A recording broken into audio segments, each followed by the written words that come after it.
Yan, nakatapos na naman ako ng isang trabaho. Naglinis ng mga kulungan ng mga alaga at nagdilig ng aking mga gulay-gulayin ng mga tanim at mga halaman, sari-sari.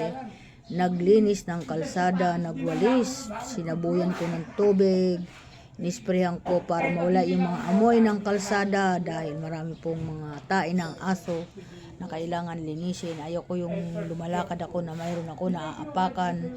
Kaya yan, natapos ko na po mga busing. Ako po ngayon, kauupo ko lang dito sa aking upuan sa tindahan. Nandito po ako sa tindahan ko. At yung asawa ko, ayan, nandun nakikipag-chismis. Dun sa kalsada. Sa tapat lang ng tindahan. Ayan, tingnan nyo mga idol. Ay, yung credit and collection manager.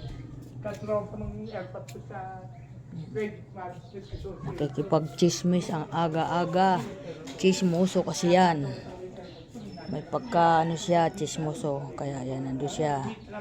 Ipagkwentuhan sa kanyang barkada dito sa aming lugar. Gandang umaga po.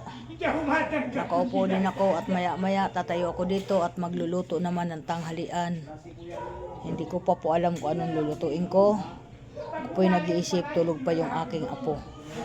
Yan lang naman yung aking importanteng mga lulutuan. Sila lang kasi sila po yung namimili ng pagkain. Ako wala mong problema kahit ano kinakain. Thank you po so much sa lahat ng mga busing at sa mga idol. Welcome to my vlog. Pangatlong vlog ko na po ito. Naku po, di po ako makapag-content na maayos kasi sa dami kong ginagawa mga busing. Ayan.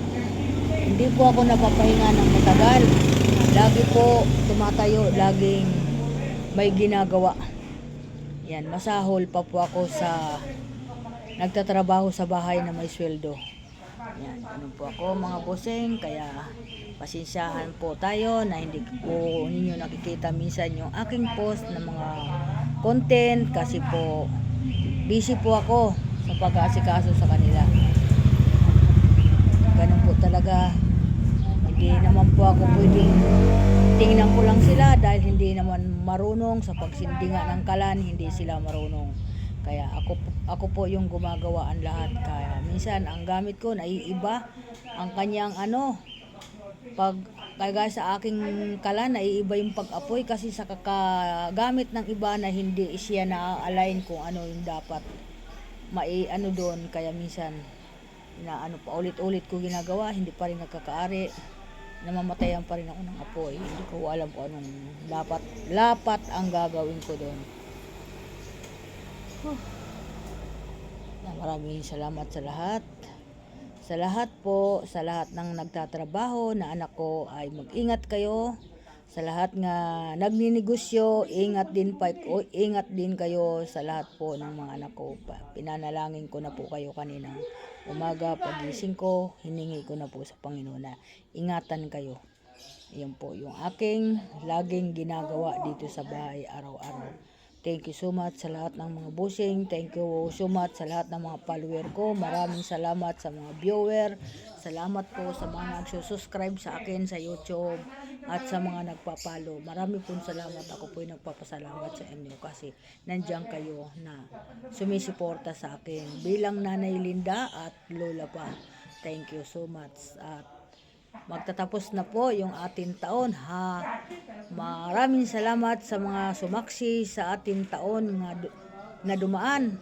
Sana po ay mga masisigla tayo. Sa amin medyo may kalungkutan dahil mayroon po kami na namahinga na isang kaibigan na mabait na tao na si Albert Tercias. Ay siya po ay namahinga na at iyan po yung amin inaano ngayon dahil mabait po yun sa aking mga parang tinuturing na mga anak. Yan po, malapit sa akin, lagi sa akin minsan pag nakikita kami, ate Lina. Kaya kami po ay nalulungkot sa kanyang paglisan. Sana ay siya po ay namahinga na. Yan po sa mga kapatid, na umaano po ako ng condolence sa inyo at sa tatay. Condolence po sa inyo. Iaalamin ko pa po kung saan po yan ibuborol at kahit papaano makita namin siya man lang bago talaga mawala sa atin. Yan po yung aking hinihingi. Hindi ko pa po maintindihan kasi siyempre biglaan po yan din na pagkawala na hindi rin po inaasahan ng mga pamilya niya. Kaya iyan, ako po nalulungkot sa ano niya, paglisan dahil pinakamatalik ko po yon na bayaw ng asawa ko, napakabait po, mayroon din po sa amin ay ambag yun kahit papaano. Kaya thank you po so much sa at condolence sa lahat ng pamilya niya at mga anak, asawa man o kapatid. Tatay, condolence po sa inyo. Yan po, te. Okay po, thank you. Bye-bye sa lahat. Maraming salamat. Thank you so much. Thank you.